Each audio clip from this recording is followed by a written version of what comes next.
Hello everyone, welcome back to the channel. Hope you're doing well and fine, and in today's video I'll be showing you how to simplify cross-border banking between US and Canada, BMO. So without wasting any time, let's just jump right on the video and make sure to watch this video till the end and follow the steps as well. BMO offers a range of cross-border banking solutions to simplify managing finances between US and Canada. Their mobile banking apps, BMO Digital Banking for US customers and BMO Banking for Canadian customers, are central to these services. Now, cross-border banking with BMO apps is that it provides seamless transfers between BMO Canada and BMO US accounts. BMO Canada to BMO US transfer from your Canadian US account to your US account directly through the BMO Canada mobile bank app. Transfers typically complete within one business day. Note that a $50 processing fee is debited and then credited back to your account when the transfer is initiated. Next is to manage US accounts via BMO Digital Banking. Use the BMO Digital Banking app to manage your US checkings and saving accounts and pay US bills and deposit US checks remotely.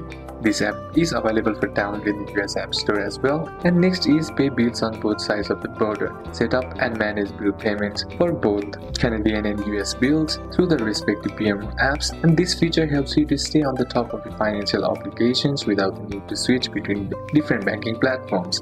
Next is access to US credit cards. Canadian clients can apply for BMO US credit cards, which allow for purchases in US dollars without foreign currency conversion fees. To apply, contact BMO US directly or visit a branch. So these are a couple of steps that you can apply, and that's it for today's video, guys. Hope this video was useful to you. Leave a like if it did, comment down any questions that you have, and see you soon on the next one.